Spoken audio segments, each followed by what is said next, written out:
우리 친구들 이제 전도사님 볼 시간. 전도사님 봐주세요. 안녕. 한 주간 잘 지냈어요? 잘 못 지냈어요? 왜 잘 못 지냈어요, 우리 가온이? 자, 오늘은 전도사님이랑 씨 뿌리는 비유에 대해서 이야기해 볼 거예요. 자, 다음 사진. 우리 친구들, 저게 뭐예요? 딸기? 딸기예요? 와우. 다른 뭐로 보여요? 감나무. 맞아요. 뭘까, 혁빈아? 이거 무슨 씨앗일까? 어떤 나무 씨앗일까? 아주 익숙한 거예요. 우리 친구들이 아주 많이 보는 거일 수도 있어요. 못 볼 수도 있겠다. 뭘까? 한번 생각해 보자. 혁빈아, 이게 무슨 씨앗일까? 키위? 키위라고 하기 너무 크다. 우리 친구들. 자, 현서야, 윤서야, 간홍아, 우리 큰 언니들 무슨 씨앗일 것 같아요? 뭐라고요? 아몬드. 와, 대단해요, 우리 친구들. 사랑합니다. 자, 우리 친구들, 이 씨앗이 어떤 나무인지 알기 위해서는 어떻게 해야 될까? 맞아요. 심어봐야지 알아요. 이 씨앗이 과연 어떤 나무인지는 우리가 심어봐야지 아는데, 다음 그림에 전사님이 알려줄게요. 이거는 바로 뭐였어요? 맞아요. 사과나무의 씨앗이었어요. 이 사과나무 씨앗을 땅에 심고 저렇게 초록싹이 올라오고 떡잎이 열리고 본잎이 열리면 새잎이 나고 그 위에 쑥쑥 자라고 나면 저렇게 사과나무의 첫 열매가 맺힌다고 해요. 근데 이 씨가 잘 열매를 맺으려면 필요한 것들이 있어요. 우리 친구들 혹시 알아요? 몰라? 물, 맞아요. 물도 필요하고 햇빛도 필요하고 거름도 필요하고, 맞아요. 빛도 필요하고. 혁빈아, 또 뭐가 필요할까? 햇님, 맞아요. 햇님이 필요해요. 근데 가장 중요한 게 있어요, 우리 친구들. 이 중에서 이 모든 것들도 필요하지만 우리 친구들이 이 씨앗이 나무가 자라기 위해서 가장 중요한 거 뭐가 있을까? 성경이요? 뭐라고요? 정성. 와. 다 중요하지만 아주 중요한 거는 아마 좋은 땅이 필요할 거예요. 우리 친구들 이 씨앗을 저 콘크리트 바닥에 심으면 열매를 맺을 수 있을까요? 없을까요? 있어요? 콘크리트 바닥에요? 와, 나중에 가오나 꼭 알려줘, 전도사님. 아니면 이 씨앗을요, 혁빈이네 거실에 심으면 나무가 자랄 수 있을까요? 없을까요? 있어요. 와, 가온이네 집 한번 가볼게요. 혁빈아, 있을까요? 아닐 거예요. 거실 바닥에 어떻게 씨앗을 심는데 나무가 자라요, 우리 친구들? 화분. 맞아요.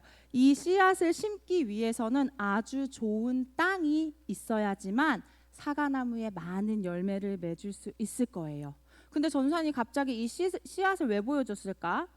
사과나무가 잘 자라는 법을 가르쳐 주기 위해서 전도사님이 이 나무를 보여주고 씨앗을 보여주고 땅의 이야기를 했을까요? 아니요. 오늘 예수님께서 이 씨앗에 관련된 이야기를 해 주셨기 때문이에요. 우리 친구들 비유법 기억나요? 전도사님이 한번 저번 언젠가 설교 때 예수님께서는 말씀을 가르치실 때 이 비유법을 많이 쓴다라고 이야기했는데 혹시 기억나는 친구? 우리 관홍이 형. 네. 뭐라고요? 간홍아. 맞아요. 뭘 맞아요? 미안해요. 기억나는 친구 있어요? 비유법? 비유법. 괜찮아요. 몰라도 돼요. 전사님이 알려주면 되니까. 비유법은 어떤 사물에 빗대어서 설명하는 방법. 예수님께서는 말씀을 가르치실 때 어떤 것을 빗대어서 많은 말씀을 가르치셨다고 해요. 오늘도 그 중에 한 가지 씨 뿌리는 비유에 대해서 전도사님이 이야기해 줄 거예요. 자, 이날도 예수님께서는요, 많은 사람들을 모아서 말씀을 가르치셨어요. 예수님은 말씀을 가르치시기 위해 바닷가에 있는 배에 올라타시고 사람들은 해변가에서 예수님의 가르침을 들었어요. 예수님께서 이야기하시기를 한 농부가 이렇게 씨를 뿌렸다고 해요. 얘들아, 이스라엘 사람들은요, 우리나라 농부랑은 다르게 이렇게 씨를 하나하나 심은 게 아니라 한 주먹을 쥐고 그냥 이렇게 뿌렸대요, 씨를. 그런 식의 농사법을 했는데 그래서 어떤 씨는요 이렇게 어떤 씨는 길가에 떨어질 때가 있고, 어떤 씨는 저기 돌밭에 떨어지는 게 있고, 어떤 씨들은 가시덩굴 사이에 떨어지는 것도 있고, 어떤 씨들은 저렇게 좋은 밭에 떨어지는 경우가 있었다고 해요. 그럼 우리 친구들 이 네 개의 땅 중에 열매를 잘 맺을 수 있는 땅은 무엇일까? 혁빈아, 어떤 땅에서 열매를 잘 맺을 수 있을까 우리가? 자, 길가, 돌밭, 가시떨기, 좋은 땅. 뭐라고요 우리 친구들? 무슨 땅이요? 맞아요. 좋은 땅에 떨어져야지만 열매를 맺을 수가 있어요. 이렇게 길가에 떨어진 씨는요, 새들이 와서 먹을 수도 있고요. 돌밭에 떨어지는 씨는요, 흙이 많이 없어서 이렇게 말라 비틀어질 수 있대요. 그리고 가시더글에 떨어진 씨앗은요, 열매를 자라나려고 하면 가시가 공격하고, 열매가 자라나려고 하면 가시가 공격해서 자랄 수가 없다고 해요. 하지만 우리 친구들이 말한 좋은 땅에 떨어지는 씨앗은 열매를 잘 맺을 수 있을 거예요. 그럼 예수님께서 이 이야기를 통해서 지금 우리에게 하시고자 하는 이야기는 뭘까? 우리 친구들 혹시 생각해 볼 수 있어요? 왜 예수님께서는 이 씨를 얘기하셨고, 왜 예수님께서 이 좋은 땅을 얘기하셨을까? 한번 생각해 볼 수 있을까요? 나는 추측한다. 난 이렇게 추측해요 라고 말해볼 수 있는 친구. 주아, 뭐라고 할 수 있어요? 몰라요? 조금이라도. 알겠어요. 자, 우리 친구들, 뿌려지는 씨, 이 씨는요 바로 하나님의 말씀을 이야기하고 있어요. 씨가 뿌려진다는 행위 자체는 하나님의 말씀이 전해지는 거고요. 이 땅은요 하나님의 말씀을 받는 사람의 마음이에요. 지금 우리 친구들이 하나님의 말씀을 듣고 있는 이 마음, 우리 친구들 지금 마음이 어때요? 잘 모르겠어요? 잘 모르는 마음으로 와서 하나님의 말씀을 들으면 안 돼요, 친구들. 오늘 예수님께서 말씀하시기는요, 우리가 이렇게 와서 하나님의 말씀을 들을 때 좋은 땅, 좋은 마음밭이 되어야 한다고 말씀하고 계세요. 전도사님은 우리 친구들이 좋은 마음밭을 가진 사람들이 되었으면 좋겠어요. 그래서 말씀 가운데 씨가 좋은 땅에 뿌려지면 30배, 60배, 100배의 좋은 결실을 맺는다고 했는데, 그럼 좋은 땅이 과연 뭘까? 좋은 마음밭이 뭘까? 하나님의 말씀을 받기 위한 좋은 마음밭은 뭘까? 그냥 아무 생각 없이 가만히 앉아서 마음을 들이지도 않는 것이 좋은 마음밭일까요, 우리 친구들? 아니요. 좋은 마음밭은 하나님의 말씀을 듣고 깨닫는다는 거예요. 우리가 가져야 될 좋은 마음밭은 하나님의 말씀을 잘 듣고 그 말씀대로 살아갈 수 있는 것, 그 말씀을 실천할 수 있는 것이 바로 우리가 가져야 할 좋은 마음밭이에요. 그래서 전도사님은 우리 동원교회 친구들이 매일 주일에 나와서 듣는 말씀 가오나, 가정에서 드리는 가정 예배, 혹은 친구들이 읽는 성경 말씀을 통해서 우리 친구들을 향한 하나님의 마음을 깨닫고 그 말씀대로 행동하고 실천하며 살아가는 아주 마음밭이 좋은 친구들이 되었으면 좋겠어요. 지금 우리 친구들의 얼굴은 그런 좋은 밭이 아닌 것 같지만 손사님 좀 보세요. 그냥 와서 예배드리고 시간 때우는 게 아니라 항상 예배드리기 전에 하나님, 내 마음 가운데 하나님의 말씀을 들을 수 있는 마음을 주세요. 오늘 말씀을 통해서 나에게 이야기하시는 게 무엇일까요? 라고 생각하면서 기도하면서 이렇게 말씀을 들을 수 있는 하나님의 자녀들이 되었으면 좋겠어요. 이것이 바로 좋은 마음밭을 가진 하나님의 자녀예요. 그래서 씨가 뿌려지면 좋은 열매를 맺듯이 우리 동원교회 친구들이 마음밭이 좋은 밭이 되어서 하나님의 말씀에 30배, 60배, 100배 축복의 열매를 맺는 살아가는 하나님의 자녀가 되길 축복합니다. 매주 드릴 때 하나님 좋은 마음밭 주세요. 기도하면서 예배 드리길 축복해요. 아멘.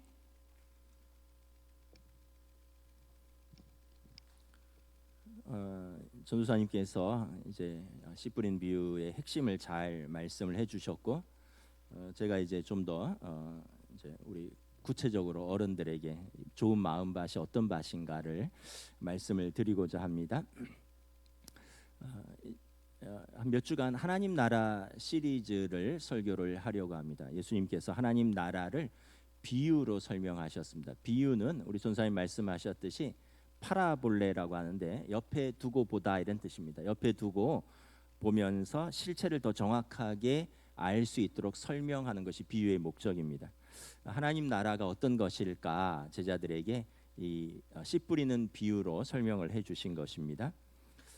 여러분 오늘 본문 3절부터 9절 우리 다시 한번 본문 내용인데 저 여러분 교독하도록 하겠습니다.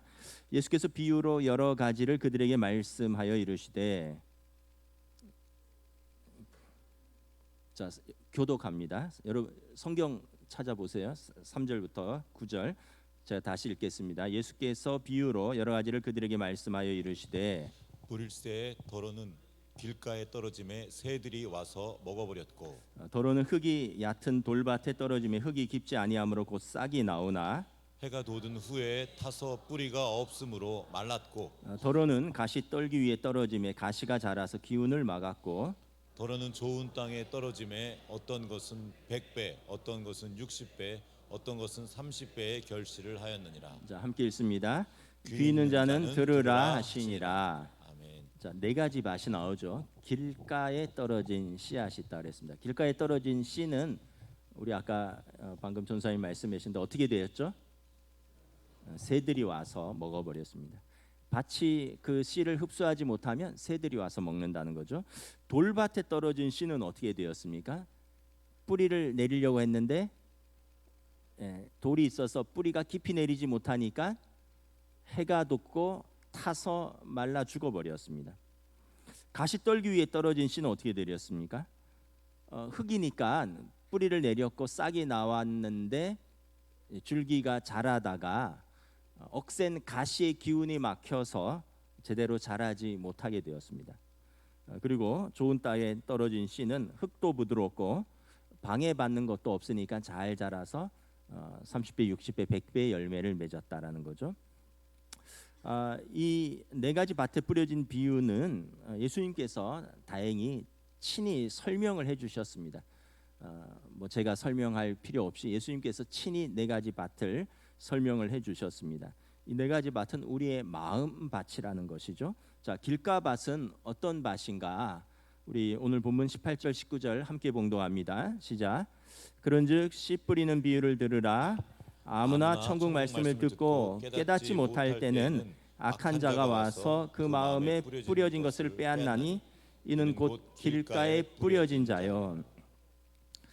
자, 길가밭의 특징은 뭐냐 하면 딱딱하고 굳은 땅이 된 것입니다. 여러분 원래 흙이 원래부터 딱딱하고 굳은 땅은 없습니다. 원래는 부드러운데요.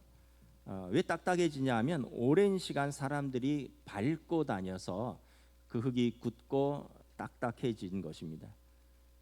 사람들의 마음도 그렇습니다. 어렸을 때는 마음이 참 부드럽습니다. 그래서 여러분 어렸을 때를 우리가 백지라고 하잖아요. 그래서 어떤 그림을 그려가느냐에 따라서 아름다운 그림이 그려질 수 있다는 거죠. 그래서 어렸을 때부터 예수 믿는 것이 참 중요합니다. 우리 오늘 아이들이 그 길가에 떨어진 씨앗 이게 언젠가는 기억이 날 것입니다. 오늘은 잊어버린다 할지라도 이 아이들이 자라면서 청년이 되거나 또는 어른이 되어서 이 말씀을 다시 들을 때 그래 어렸을 때 내가 이 말씀을 아빠 엄마 곁에서 할아버지 할머니 곁에서 들었어. 그러면서 그 말씀이 다시 생각날 것입니다. 어렸을 때 부모님과 신앙생활을 하는 것이 참 중요합니다. 왜냐하면 그 마음이 아직 부드럽고 순전하기 때문에 그렇습니다. 그런데 세월이 지나면서 인생 세파에 시달리면서 산전수전 다 겪으면서 우리 마음이 딱딱해집니다.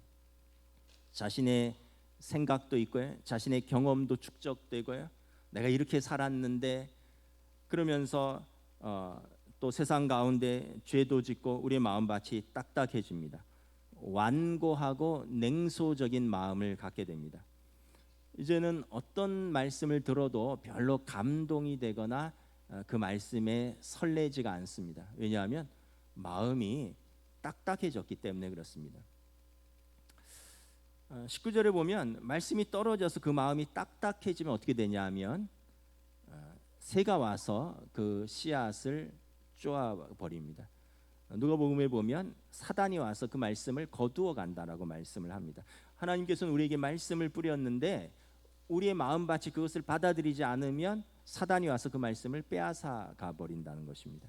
C.S. 루이스라는 유명한 작가가 그에 져서 이제 악마의 편지라는 책을 통해서 밭에 떨어진 씨를 어떻게 악마가 이제 가로채 가는지를 이렇게 설명을 했습니다.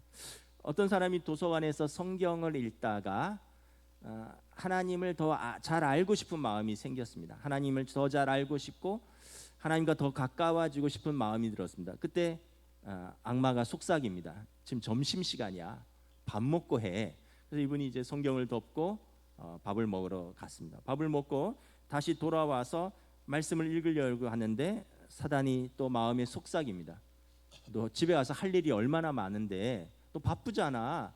이거 덮고 지금 먼저 집에 와서 바쁜 것부터 해. 그래서 그분은 이제 밖으로 나와서 집으로 가는 버스를 탑니다. 그리고 버스 좌석에 앉아서 늘 하던 대로 신문을 펴니다. 신문에 나온 온갖 기사들, 정치 이야기, 전쟁 이야기, 스포츠 이야기들을 읽으면서 이제 하나님에 대한 생각은 다시 없어지고 아무 일도 없었던 것처럼 집으로 돌아갑니다. 그리고 악마는 회심의 미소를 짓습니다. 여러분 이런 식입니다. 우리의 신앙 모습도 이렇게 우리의 마음밭에서 사단이 말씀에 뿌려진 씨앗을 빼앗아갑니다. 주일날 말씀을 듣습니다. 소그룹에서 말씀을 나누기도 합니다. 그리고 우리의 삶의 관심사를 하나님께로 가져가려고 하는 거룩한 열망도 있습니다. 근데 집에 돌아가자마자 바쁘게 해야 할 일들이 생각났습니다. 또 즐겁게 즐기고 놀아야 할 취미 활동도 생각났습니다. 또 아이들 데리고 어디 가야지, 뭘 가르쳐야지, 뭐 활동해야지 이런 것들도 우리를 바쁘게 합니다. 조용히 혼자 시간이 날 때는 스마트폰을 켜고 뉴스를 검색하고 SNS를 하고 유튜브를 보면서 여유 시간을 보냅니다. 그렇게 하루가 가고 한 주간이 가면서 다시 우리 삶은 하나님과 크게 관계없는 삶이 되고 또 한 주를 맞이합니다. 사단은 회심의 미소를 짓습니다. 우리의 마음을 여러분 이렇게 다 딱딱하게 하면 우리의 마음에 뿌려진 씨앗을 다 빼앗긴다는 것을 우리가 알아야 합니다. 돌밭이 있습니다. 돌밭은 어떤 마음밭입니까? 여러분 20절 21절 함께 봉독하도록 하겠습니다. 시작. 돌밭에 뿌려졌다는 것은 말씀을 듣고 즉시 기쁨으로 받되 그 속에 뿌리가 없어 잠시 견디다가 말씀으로 말미암아 환난이나 박해가 일어날 때는 곧 넘어지는 자요. 돌밭의 특징이 있습니다. 겉은 흙인데 조금만 파면 돌이 나오는 거예요. 이 필동 지역의 특징이 암반입니다. 조금만 파면 암반이 나와서 지하를 팔 수가 없어요. 지하를 파면 비용이 많이 듭니다. 뭐 참고고요. 여러분 이런 땅에는 농사가 잘 될 수가 없습니다. 뿌리를 깊이 내릴 수 없기 때문에 그렇습니다. 뿌리를 조금 내리다가 뿌리가 깊지 못하니까 자라는데 태양이 자결하면 이제 곧 시들어 버리고 뿌리부터 말라 버리고 죽게 되는 것입니다. 예수님께서 이 돌밭은 믿음의 뿌리가 깊이 내리지 못한 마음이라고 말씀을 합니다. 20절에 보면 말씀을 듣고 기쁨으로 받았습니다. 뿌리가 씨앗이 떨어지고 뿌리를 내렸어요. 그런데 뿌리가 깊지 않으니까 잠시 견디다가 시험이나 환난이나 박해가 오면 즉시 무너지는 마음입니다. 예배를 통해 은혜도 받았습니다. 말씀대로 살고 싶은 도전도 받았습니다. 그런데 뿌리가 깊지 못합니다. 주로 자신의 감정을 고양시키고 그리고 그 감정에 충실할 때 생기는 현상입니다.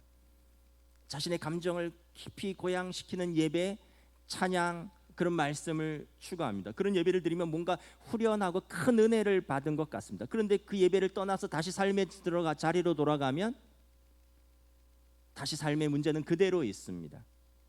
여전히 유혹과 시험이 있습니다. 내가 그렇게 은혜를 받았는데 하나님 왜 나한테 이렇게 하시지? 왜 내가 그렇게 은혜를 받았는데 내 삶은 바뀌는 게 하나도 없지? 하나님은 살아계시지 않는가? 하나님은 나를 사랑하시지 않는가? 그러면서 유혹과 시험과 고난이 오면 다시 무너집니다. 옛말로 도루묵이 되어버리는 것입니다. 삶의 변화와 성숙은 예배 때는 있었던 것 같은데 돌아와서는 이 돌밭에서 깊이 뿌리 내리지 못한 마음에서 변화와 성숙이 일어나지 않습니다. 우리가 감정에 충실할 뿐 믿음의 뿌리가 깊지 않아서입니다. 우리가 깨달아야 하는 사실이 있습니다. 믿음은 우리의 일시적인 감정의 고향이나 만족이 아니라 하나님 앞에서 성실하고 꾸준한 예배와 삶의 자세를 통해서 뿌리가 깊어지는 것입니다. 예전에 우리 교계에서 굉장히 영향력 있는 찬양 사역자가 있었습니다. 음악가고 많은 곡을 썼고요. 선교단체 대표도 했었고 그 곡은 뮤지컬로도 만들어져서 많은 교회에서 상영도 되고 선교회에서 사용도 되었습니다. 그런데 이분이 이제 결과적으로는 무너졌습니다. 이유는 뭐냐 하면 그렇게 많은 감동을 주고 그렇게 많은 아름다운 음악을 작곡하고 많은 선교단체에서 음악을 공연했는데 그 예배가 끝나면 허전한 거예요. 그 허전함을 성매매로 풀었습니다. 술을 마시고 성매매라고 이게 반복되면서 부인이 고발했고 그리고 이제 그분은 결국은 사라졌습니다. 여러분 우리의 삶에서 뭐 이런 경우는 아니지만 여러분 그렇게 예배를 드리고 그렇게 찬양을 드리고 그렇게 뜨겁게 사모했는데 돌아가면 다시 우리는 옛날의 자리 또 죄악의 자리, 왜냐하면 뿌리가 없으니까 그때의 감정은 충실했는데 다시 우리는 옛날로 돌아가는 우리의 모습은 아니라는 것입니다. 출애굽기에서 첫 번째 성막을 짓고 첫 번째 제사를 드릴 때 하늘로부터 불이 내려와서 그 제물들을 살랐습니다. 광야에서 예배드리던 이스라엘 백성은 하늘에서 불이 내려오니 하나님의 그 임재의 영광에 압도되어서 다 무릎을 꿇고 하나님의 살아계심을 찬양했습니다. 그런데 그 다음 제사부터는 어떠한 불도 내려오지 않았습니다. 그러나 매일 아침과 저녁에 드리는 일상의 번제를 통해서 하나님을 예배했고 그리고 하나님은 그들과 동행하심을 보여주셨습니다. 매일 하늘에서 불이 내려와야 하나님이 받으시는 예배가 아니라 규칙적으로 드려지는 아침과 저녁의 일상의 상번제를 통해서 그들은 하나님을 섬겼고 하나님은 그들과 동행함을 보여주셨습니다. 여러분 실력은 매일 꾸준히 하는 것이 실력입니다. 조건과 상황과 관계없이 내 마음의 감정과 관계없이 매일 꾸준히 하는 것이 실력입니다. 감정과 관계없이 학생은 매일 학교에 가야 되는 것이 실력입니다. 여러분 내 감정과 상관없이 직장인은 매일 출근해야 되는 것이 그 직장인의 실력입니다. 여러분 성도는 내 감정과 관계없이 내 상황과 관계없이 하나님 앞에서 일정하게 예배를 드리는 자리에 서 있는 것이 우리의 영성의 기본인 것입니다. 어제 아시안 게임 이제 보는데 제가 개인적으로 배드민턴이라는 운동을 좋아해서 여자 단식 결승을 보게 되었습니다. 젊은 여자 선수인데 1세트에다가 무릎에 부상을 입었어요. 본인의 말로는 무릎이 딱 소리가 나면서 무릎이 어긋났대요. 그래서 이제 금메달을 앞두고 1세트는 이기고 있었기 때문에 겨우 이겼어요. 우리가 보면서 이거 메디컬 브레이크를 가지면서 무릎 치료를 하고, 근데 이제 저도 이제 운동을 해봤기 때문에 배드민턴 할 때 무릎이나 발목을 다치면 겹질리면 그렇게 뛸 수가 없어요. 그러니까 상대 선수는 오른쪽 무릎을 다치니까 계속 오른쪽으로 공격을 합니다. 오른쪽 무릎을 쓰게 하는 거죠. 그래서 제 마음에 부상이 커지기 전에 포기하지 않을까. 2세트는 졌어요. 근데 3세트에서 꾸준히 해서 결국은 금메달을 땄습니다. 이제 부상 속에서 포기하지 않고 한 거죠. 그런 인터뷰에서 이런 이야기를 했습니다. 너무 아팠는데 이런 순간이 다시 오지 않을 것 같아서 그냥 했습니다. 옛날에 김연아 선수도 그런 말을 했죠. 어떻게 그렇게 훈련을 합니까? 무슨 생각으로 그렇게 훈련을 합니까? 그냥 하는 거예요. 무슨 생각은요? 그냥 하는 거예요. 여러분 우리의 삶은 어떤 뭐 큰 이슈가 있고 이벤트가 있고 어떤 큰 효과가 있어서 하는 게 아니에요. 그냥 하는 거예요. 그런데 꾸준함이 실력인 거예요. 아까 말씀드렸듯이 학생들은 꾸준히 책을 펴는 겁니다. 꾸준히 학교에 가는 겁니다. 직장인은 꾸준히 출근하는 것입니다. 기업인은 꾸준히 그 기업을 여는 것입니다. 우리는 하나님 앞에서 꾸준히 예배함을 통해서 우리의 믿음의 뿌리를 조금씩 뿌리 내리는 것입니다. 오늘 하나님이 하늘에서 어떠한 불도 내리시지 않는다 할지라도 아침과 저녁에 드려지는 이 일상의 번제를 하나님이 우리와 받으시고 그리고 우리의 삶을 하나님께서 인도하신다는 그 하나님을 신뢰함을 통해서 우리는 우리의 환경과 조건의 변화나 우리의 감정의 고향과 관계없이 하나님을 신뢰하고 오늘도 예배를 드리는 것입니다. 여러분, 이것이 믿음의 뿌리를 내리는 방법입니다. 이 믿음의 뿌리가 없으면 내 감정이 사라지고 또 내 삶의 시험과 문제나 환난이나 박해가 오면 즉시 말라버린다고 예수님은 말씀하는 것입니다.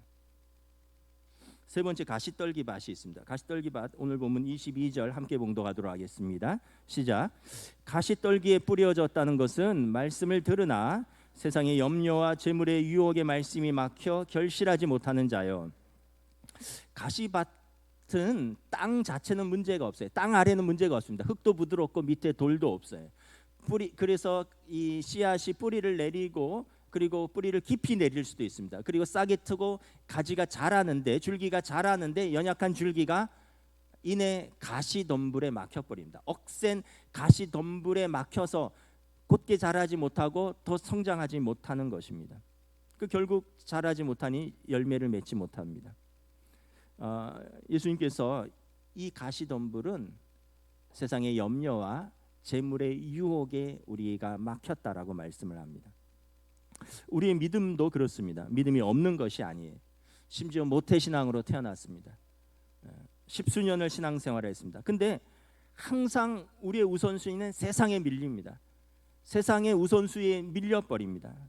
내가 이렇게 바쁜데, 학생들은 내가 이렇게 공부해야 될 시간에 무슨 예배를 드리느냐, 내가 건강이 이런데 무슨 예배를 드리느냐, 무슨 봉사를 하느냐, 내가 한참 돈 벌어야 하는데 그 피곤하게 일하고 와서 무슨 성경 공부를 하느냐, 근데 우리 아이들하고 한참 뭘 활동을 해야 되는데 내가 뭘 그렇게 내 시간을 빼고 우리 아이들과 함께 이렇게 예배를 드리고, 우선순위가 항상 하나님과 예배보다도 우선순위가 있어요. 상황이 생기고 조건이 형성되면 우선순위는 항상 그쪽으로 따라갑니다.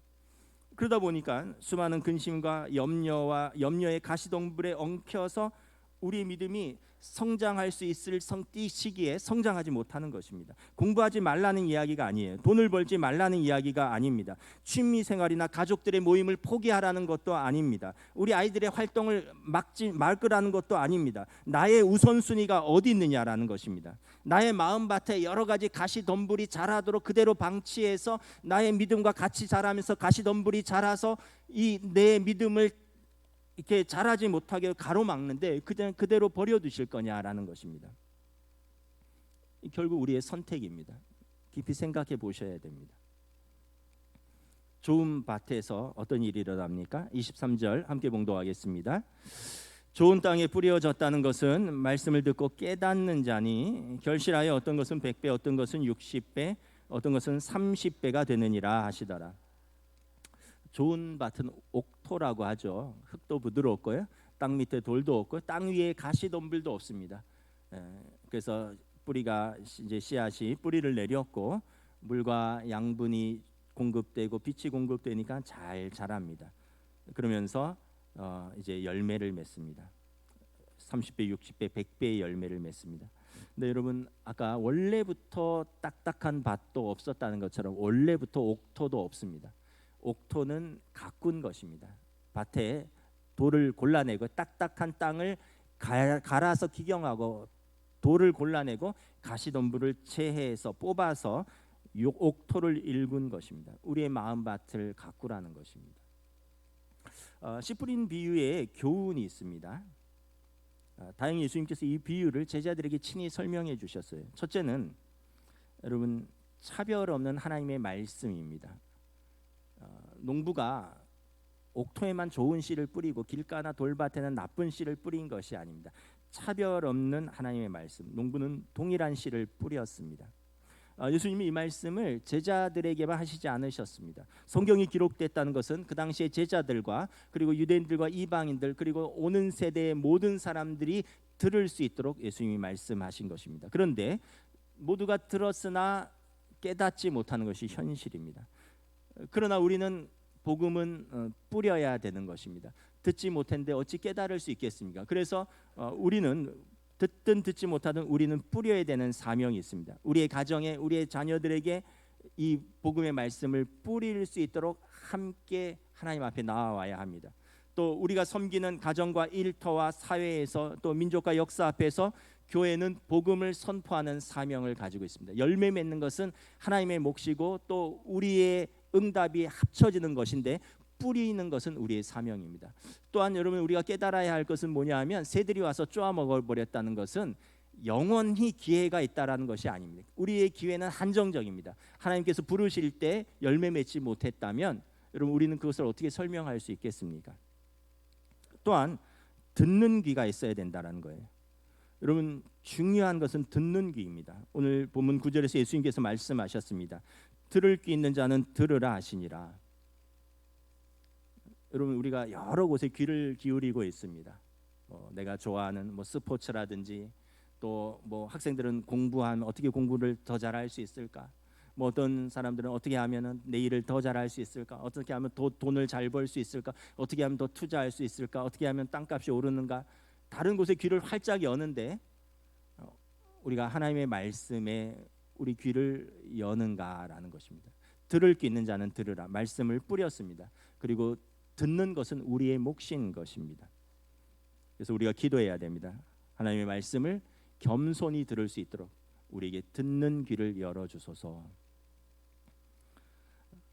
무엇보다 마음 밭을 가꿔야 합니다. 천국은 침노하는 자의 것이라고 했습니다. 침노한다는 것은 쳐들어간다는 얘기예요.